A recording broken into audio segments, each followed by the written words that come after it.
Vishvam Mahavishtum Jwalantam Sarvatomukham Nrsingham Bhisanam Bhadram Murtyum Namamyam.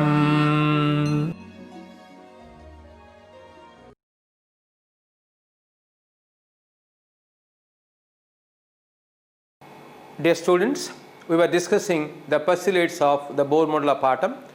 Bohr postulated that the electrons are moving in closed concentric circular stationary orbits called as cells. The cells are the definite energy labels arranged in the increasing order of energy away from the nucleus. Then he wanted to explain what is this. So these cells are the stationary states. Then he says they are arranged in the, away from the nucleus, designated by the letters K, L, M, N, etc. An electron associated with a definite amount of energy will move in a particular cell. When the electron of the energy is equal to K cell, it will move in K cell, equal to L cell, move in L cell. The energy of the electron while moving in a cell remains constant, hence they are called as stationary states. An electron cannot radiate or observe energy of its own accord. The energy of the electron while moving in a particular cell remains constant. Then he proposes to explain them. Then he says that the maximum capacity of a cell to accommodate electron is 2n square, where n is the principal quantum number. The principal quantum number n can have values non-zero, positive, integral values as 1, 2, 3, 4. When n equal to 1, K cell, when n equal to 2, L cell, when n equal to 3, M cell, when n equal to 4, N cell. So the capacity of a K cell is 2n square is 2, 2 L cell 2 square 8, 2 3 square 18, 2 4 square 32. Then again he imposed a restriction on that. What? When an electron observes energy, gets excited, jumps from lower energy level to higher energy level. And when an electron is made to emit energy, jumps from higher energy level to lower energy level. He used the word jump, means from one cell. Suppose the energy electron is moving in K cell. We give the energy to the electron equal to L cell, it will go to L cell. So you will get a, then when or we give the energy equal to N cell, so he will straight jump from K cell to N cell. So that is the way. Why he chosen this? Because he observed lines. To explain the spectral lines of the atomic spectra, he has used this concept in explaining this. So when the electron is moving in its own cell, it is said to be in the ground state. It is said to be in the ground state. Now question comes, how much energy an electron has to observe to jump from lower orbit to higher orbit, or to come from higher orbit to lower orbit? So the next postulate, the energy involved in electron jump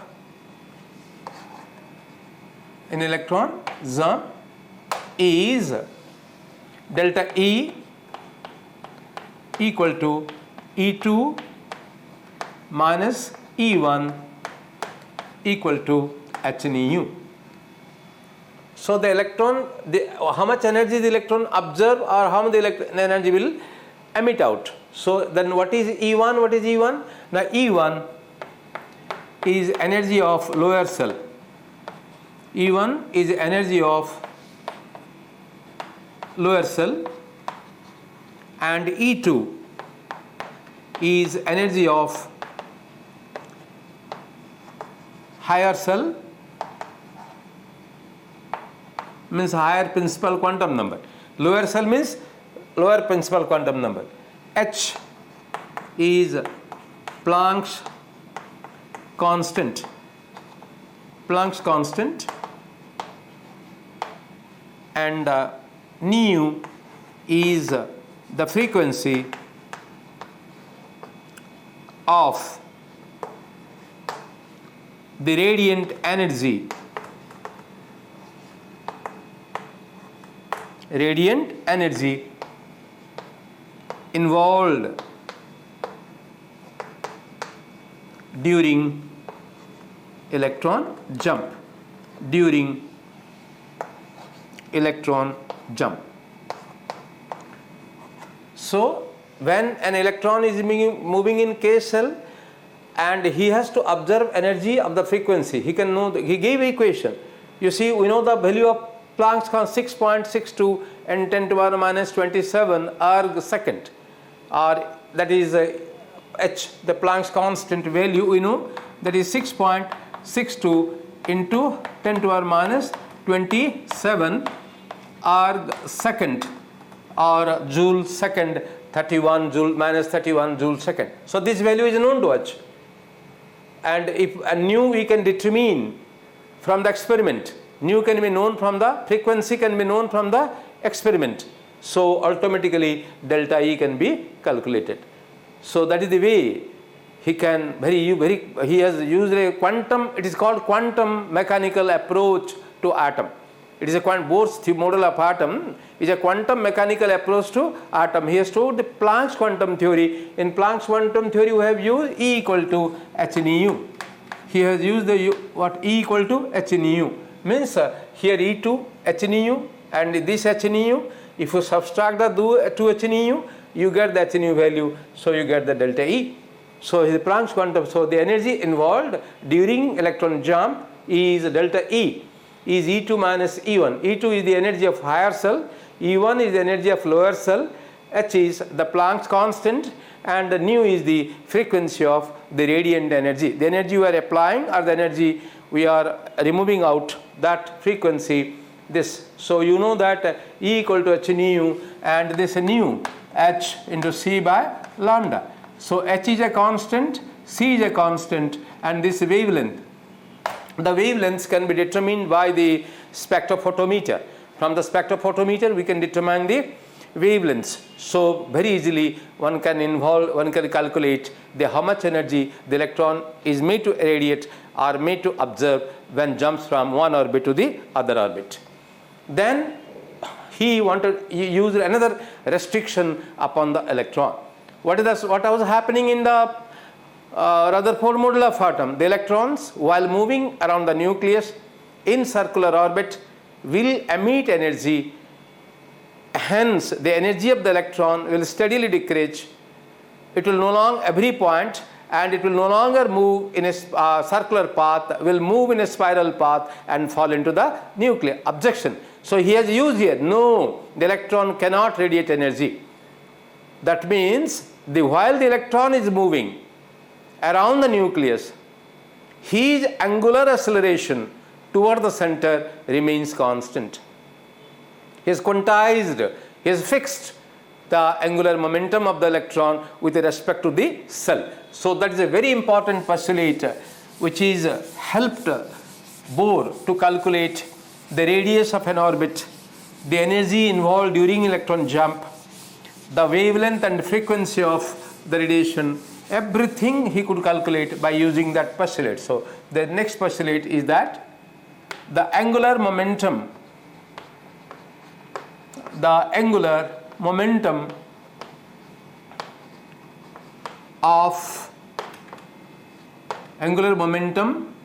electron while moving in a cell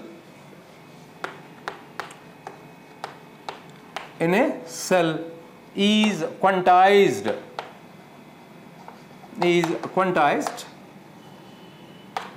Quantized means fixed. It is fixed. The energy of the electron moving in K cell will have fixed energy, the fixed angular momentum. In L cell, will have another fixed angular momentum like this, is quantized, which is expressed, which is an integral,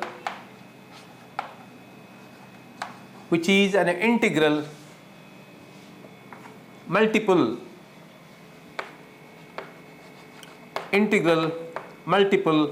of the factor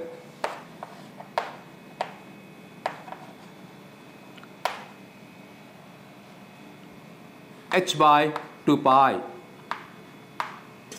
integral multiple of the factor h by 2 pi. H is a constant, Planck's constant, and pi is value 3.1. So a constant factor is multiplied by this. So the angular momentum of an electron while moving in a cell. So the when a particle moves around in a circular motion, it has an angular momentum. It will have a moment. So that is fixed. That is the formula. So what is angular momentum? So angular momentum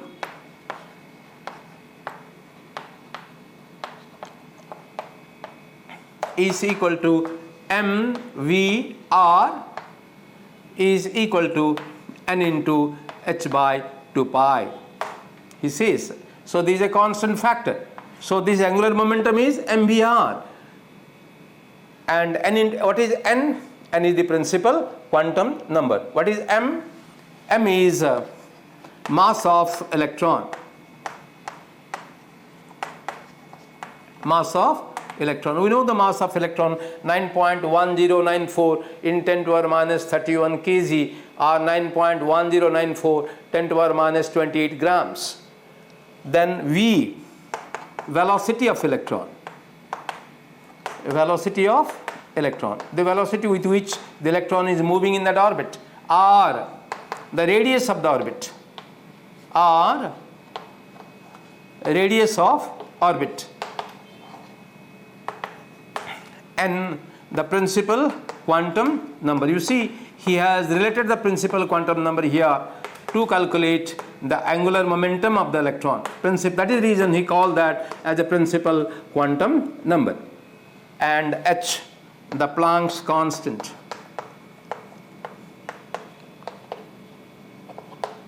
Now, N is known because the cell number is known to us.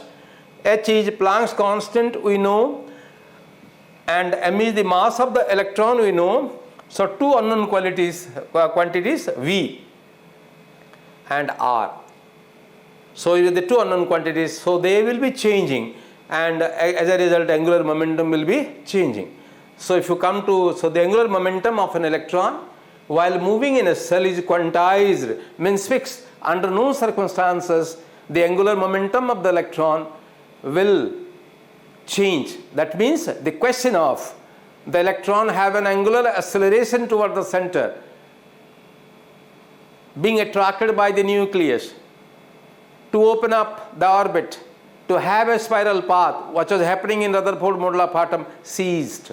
He has used many more restrictions on the Rutherford model of atom. He kept the Rutherford model of atom intact. He says the nucleus is placed at the center, consists of the protons, the entire mass of the atom is concentrated in the nucleus, the nuclear charge is equal to the number of protons present in the atom is equal to atomic number. Because 1913, while Bohr is discovering his proposing his model of atom, the Moseley discovered the atomic number. So the atomic number is a fundamental property of the atom of an element, is numerically equal to the number of electrons and protons present in the atom. So by knowing the atomic number, the number of protons can be known. So the nuclear charge can be known. And the electron charge is equal to the charge of the proton. So the nuclear charge can be known, charge of the electron can be known. So we can calculate the force of attraction existing between the nucleus and the electron. How scientifically he is proposing the postulates which helped him to confirm this. So this is the way, these are the 8 postulates is proposed, and taking these each postulates. So what he says, suppose this is just I am explaining you this. So this is the say nucleus, this is one cell, K cell n equal to 1. Suppose this is L cell n equal to 2, and this is M cell n equal to 3. So here n equal to 1, n equal to 2, n equal to 3. So here the angular acceleration will be what? H by 2 pi. MVR is equal to n into h by 2 pi. And in the second cell, it will have 2 into h by 2 pi. And in third cell, 3 into h by 2 pi. So very easily, by knowing the cell number, we can know the angular momentum of the electron, because h is a Planck's constant and pi is the 3.1, 22 by 7, pi is the value, so we can know the very easily he proposed it. So these are, imagine, I told you children, it is a Bohr theory. What is theory? A generalization of a hypothesis. A thought that comes to a mind to explain a phenomenon is called as a hypothesis. And when that hypothesis is applied and proved generally, that becomes generalization, then that becomes theory. So Bohr has, this is called Bohr theory. He has proposed a theory, and basing on the theory of that, he has proposed the model of atom, and basing on this theory, he has calculated many aspects of the atom. So this is the way he has proposed the model of atom. Now, what are the advantages of this model of atom? So from why this was accepted? It was largely accepted in 1913 by the world of science. So this, from these postulates, will come to now advantages of the Bohr model of atom here. What are the advantages of Bohr model of atom over that Rutherford model of atom?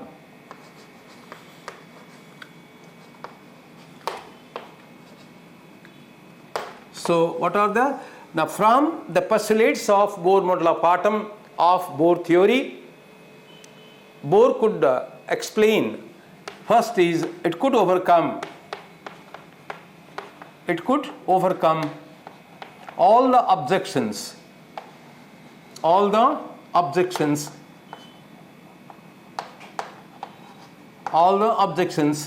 raised on Rutherford model of atom. Rutherford model of atom. This is the first advantage it has. So people were 1911, the Bohr Rutherford proposed the model of atom. People were very happy, but soon after, by the Maxwell theory, the objections were raised, and there must at that time people must have been in a dejected condition. Then what will be the model of atom if so many objections are there? Then he proposed a model of atom. It could overcome all the objections raised in model of atom. How? By imposing restrictions upon the electron and explaining the atom by a proved theory called Planck's quantum theory of electromagnetic radiation. Then second,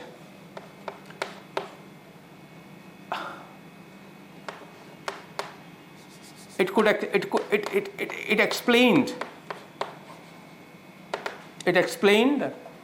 the atomic spectra, means the spectrum of atoms. Spectra is a plural word. Atomic spectra means the spectral lines. Why an atom? When you take the spectrum of an atom, why it has the lines? Atomic spectra. And explained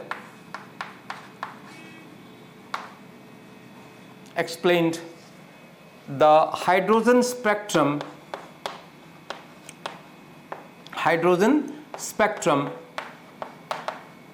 perfectly well. So when hydrogen gas was taken in a discharge tube, 2 electrodes are fitted, high voltage of electricity is passed, and it is observed in spectrophotometer, then lines were obtained. And those lines were obtained, were received on a screen or received on a photographic plate. And so those lines which came, he could mathematically calculate and explain them. So that is called, we will read hydrogen spectrum, explanation of hydrogen spectrum by Bohr model of atom. So that is the thing, he could explain the atomic spectra and spectrum of hydrogen spectrum perfectly well. Bohr could calculate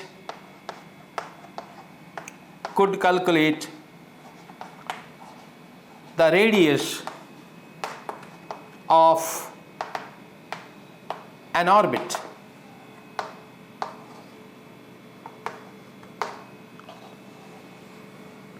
Not only he proposed the circular orbits, he calculated the distance of the K cell is this much, the distance of L cell is this much, distance of M cell is this much from the nucleus. Then it could calculate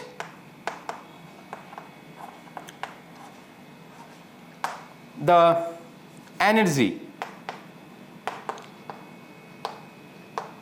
of electron while moving in a cell, So the energy of electron is a product of multiple of the principal quantum number and a constant value. Similarly, radius, a constant value into the principal quantum number. He took the principal n into that factor that gives the radius, E, n, and another factor that gives the energy. So by having a constant factor, multiplying it with n, he got the radius, and we will derive the radius. I will derive the radius and I will derive the energy of the electron. The velocity of electron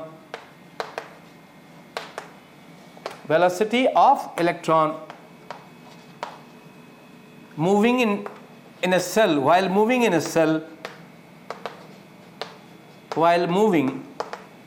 a cell could be calculated.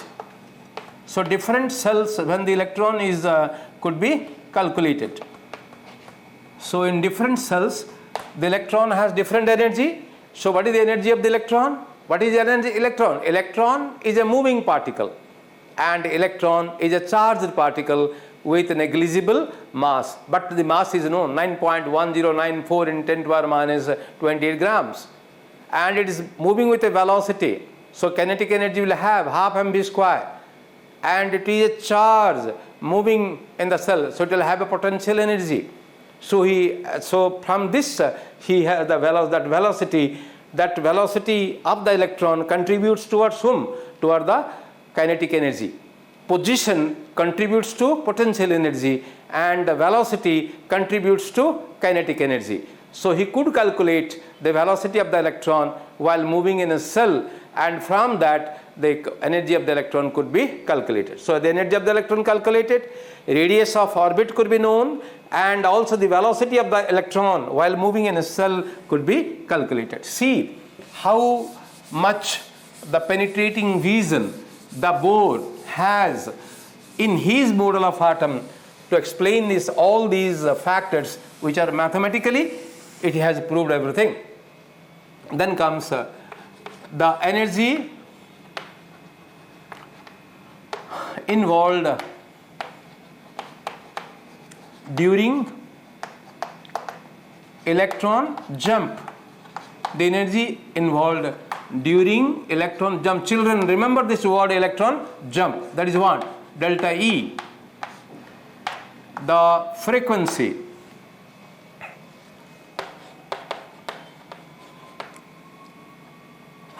and the wavelength of the radiant energy, the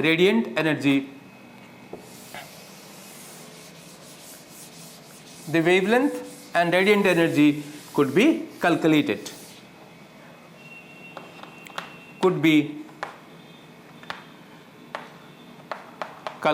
What is that? The delta E is the energy involved during electron jump, is what he told, E2 minus E1. How this E2 is, when principal quantum number will be what? N2, and its principal quantum number will be what? N1. So when it is N2, its energy is E2. When it is N1, its energy is E1. higher cell, that is equal to how much? H nu. He could calculate this delta E from this factor. And now what is H nu? H nu is equal to H into C by lambda. So while calculating this delta E, he could calculate the wavelength, he could calculate the frequency of the energy involved during electron jump. So it could explain the spectral lines, why the spectral lines are coming. All these things could be explained by Bohr model of atom.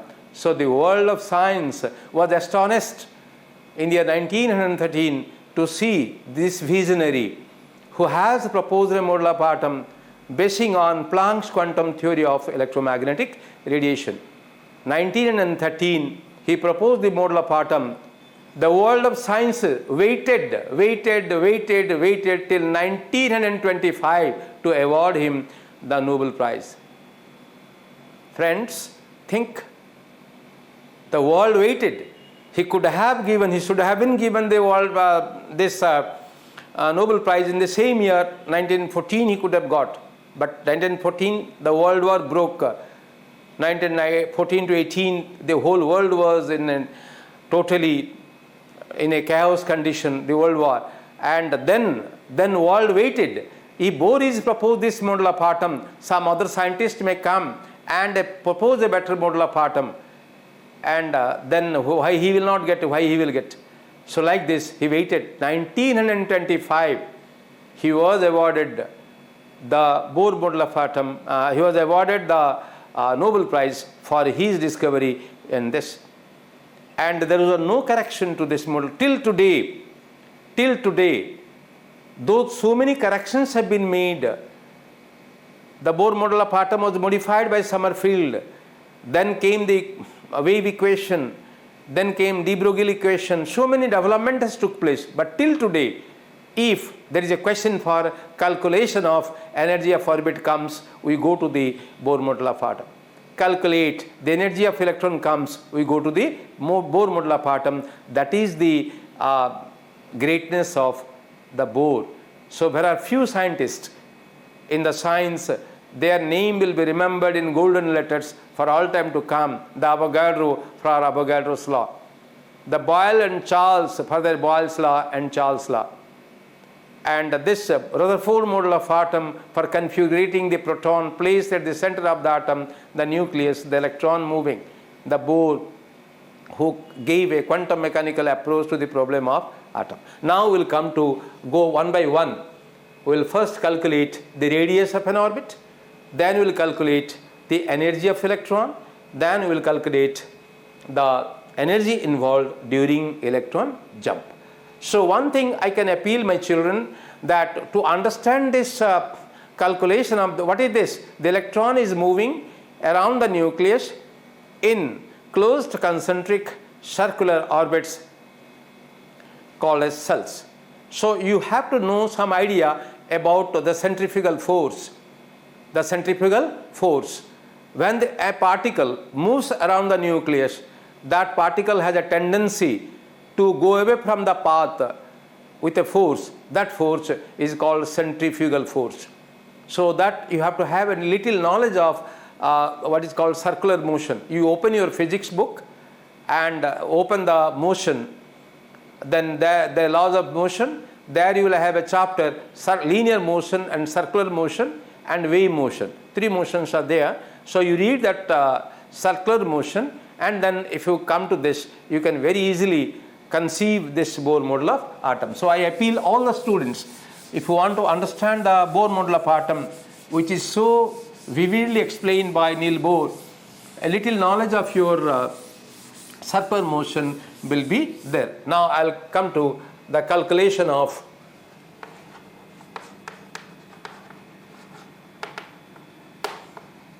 radius of an orbit. I am using this radius of orbit. I am just giving an introduction to you how to calculate the radius of orbit, and you will read the circular motion from your physics book, and in the next class I can derive mathematically that. What is happening here? Now this is the nucleus of the atom, and the electron is moving around the nucleus in a circular orbit. Bohr calculated for hydrogen atom. Why hydrogen atom? The hydrogen atom has one electron and the simplest possible atom. So whatever observation he has made in Bohr model of atom, then applying that, the other things can be explained. So he calculated perfectly well the radius of Bohr model of for the hydrogen atom, explain all the spectral lines of the hydrogen spectrum. So what is this? So now this is the electron. Say this is the electron and this is the radius of an orbit. Radius of an orbit. And this m is the E is the charge of the electron. E will be the charge of the electron and it is moving with a velocity v around the nucleus. It is moving with a velocity around the nucleus. So now if charge of the electron is E, then charge of proton is also E. And if this atom has atomic number Z, then what will be the nuclear charge? The nuclear charge will be Ze, because the charge of the electron is equal to charge of proton. They are equal in magnitude and opposite in sign. And so the nuclear charge will be Ze. And E is the charge of electron and V is the velocity of electron and m is the mass of the electron. This electron has mass, though negligible mass, but the mass was calculated. I have taught you E they were determined from the Milken's drop method. By E by m they determine experimentally, and from that they determine the mass of the electron. 9.1091. 9.94 10 to the minus 28 grams. So mass of the electron now. Then the moving with a velocity v, so it will have a outward centrifugal force. This is the centrifugal force of electron. So this electron will be always having a tendency to go out centrifugal, away from center, centrifugal force, and that is how much you will read from physics, that is called mv square by r. If r is the radius of the orbit, m is the mass of the electron, and v is the velocity of electron moving in a circular orbit around the nucleus, then this will be mv square by r. And what? The electron is moving around the nucleus such that the outward centrifugal force is just balanced by the force of electrostatic attraction. The electron wants to go away. At the same time, this nucleus is pulling the electron. So this is called a force of nuclear force of attraction. So this is the nuclear force of attraction. So this nuclear force of attraction we can calculate from the Coulomb's law. So what? The product of the charge by square of the distance. So this force, nuclear force of electron attraction is equal to the outward centrifugal force. And taking these factors, we will calculate the radius of the orbit. So we'll say now, let us write the assumptions. Let E be the charge of electron of mass m moving with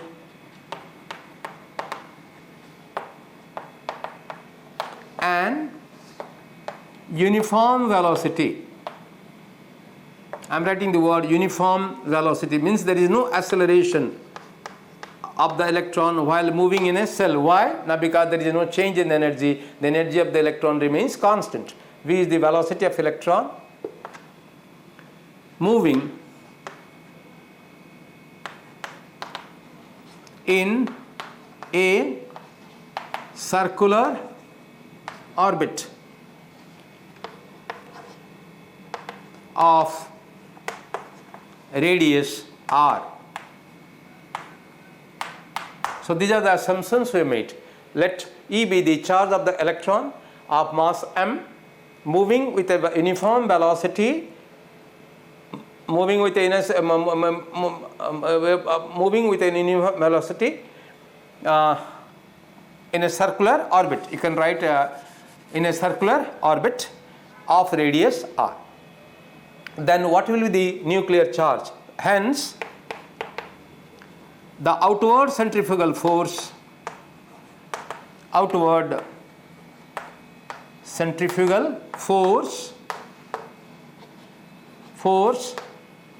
of electron will be how much? According to circular motion, mv square by r, where m is the mass of electron, v is the velocity of electron, r is the radius of orbit. With this force the electron wants to go. Now then what will happen? While the electron is moving in a circular orbit, the outward centrifugal force just equal to the force of electrostatic attraction existing between the nucleus and the electron. So let us find out what is the force of electrostatic attraction between the nucleus and the electron, and then we can calculate the radius of the orbit. The nuclear charge, let Z be the atomic number of the atom of the element, that be the atomic number of the element. Atom is not numbered by Z, the element is numbered by Z. Z is the atomic number of the element. Hence, the nuclear charge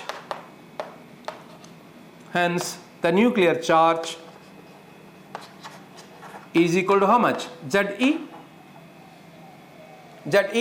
Now this is the electron, so we know from the Coulomb's law. If you know the Coulomb's law, so E1 is a charge here and E2 is another charge, and if r is the distance between them, then this force of attraction existing between the two charges, according to Coulomb's law, the force will be equal to what? E1 into E2 by r square. According to Coulomb's law, if E1 is a charge and E2 is a charge, they are separated by a distance r, then the force of attraction, that is Coulombic force of attraction, or that force of attraction is called force of electrostatic attraction, is how much? The E1 E2 by r square. Now if you come here, what is the charge of the electron? E. What is the charge of the nucleus? Ze. Then what is the force of electrostatic attraction? Will be Ze into E, Z square by r. So the Ze. So the force of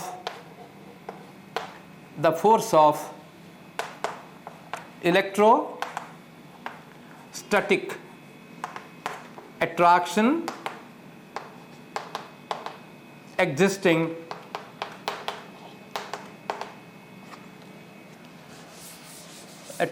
existing between the nucleus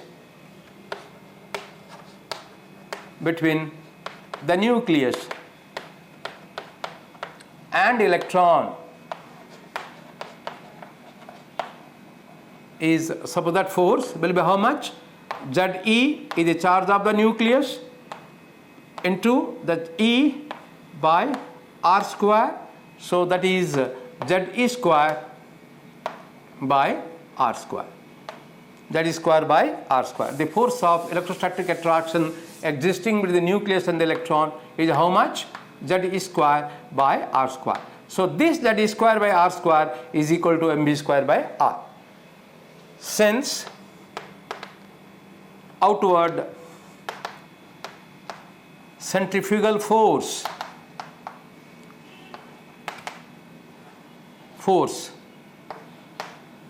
of electron is equal to the force of electrostatic attraction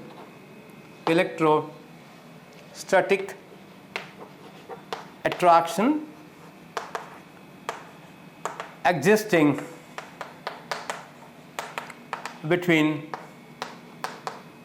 nucleus and electron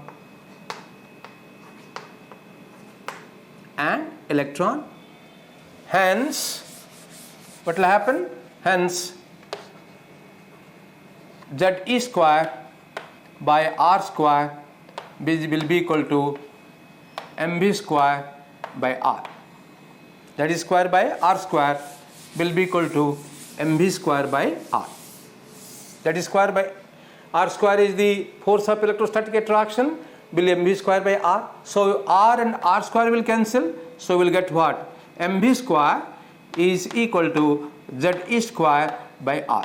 So this is a very vital relationship. Let us put this as a equation 1.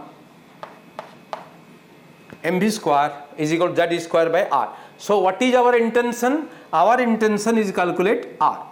What do we want to do? We want to calculate R. Then what are E is known to us, Z is known to us, M is known to us. So if we can put V in terms of R, who is unknown? V is unknown, R is unknown. If we put V in terms of R, then we can easily calculate the radius of orbit. We want to calculate R. We want to calculate R. We know E. The charge of electron 1.6026 in 10 to the minus 19 coulombs, and we know M 9.1094 10 to the minus 28 grams, and we know the atomic number of the element. So we can, if we know V, then we can calculate R, but we don't know V. Then we have to put V in terms of R. If you look to the Bohr model of atom, what the Bohr model of atom says, the MVR is equal to n into h by 2 pi. What the angular momentum of an electron is MVR is equal to n into h by 2 pi. So if we say that, if for this equation we got the equation now what? mv square is equal to Z square by R. We got this equation 1. So what we, to know the R, what we will do now, if we look to the from Bohr theory, it is known angular momentum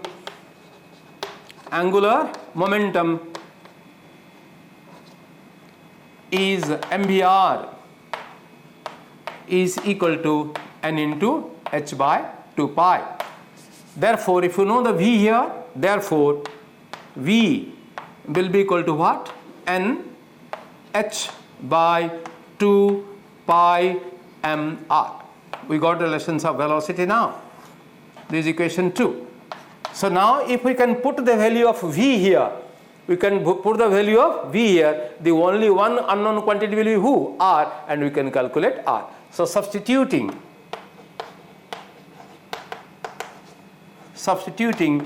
the value of V from 2 in 1. We can put this value of V from 2 in 1. Then what will happen? mv square. What is m? V square means what? N h 2 pi mr square. mv square is equal to what? Z square by R. That is square by R. Now if we open this, what will happen? So we know that mv square is equal to Z square by R, and this is unknown quantities V and R. R you want to calculate, so you want to put V in terms of R. So from angular momentum we got MVR is equal to n into h by 2 pi. So we got the V equal to NH 2 pi mr. We got what? NH by 2 pi mr. So n square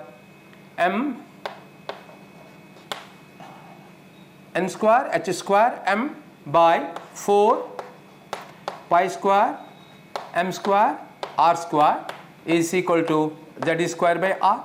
So R square cancels, R square cancels, and M square cancels. So now this R will go to, so R will be equal to now what? We got R will go to this place, is n square h square by 4 pi square, z will come here, 4 pi z square, 4 pi square z e square m.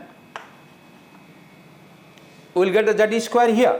So we will get about 4 pi square z e square m. So this is the radius of an orbit.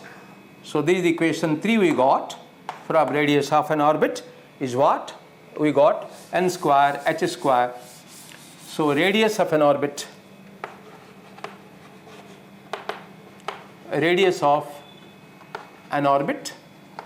R equal to what? N square h square by 4 pi square z e square m. See, m we know, pi we know, z we know, e we know, n the orbit we know, h we know, so R can be calculated. So Bohr calculated for the hydrogen atom. For hydrogen atom, z is equal to 1, therefore R is equal to n square h square by 4 pi square e square m. 4 pi square z is equal to 1 e square m. So this is the value for the equation 4 for the hydrogen atom. Now when the Bohr what he did now, then what happens? So value of R will be what now? A constant. This is a constant factor.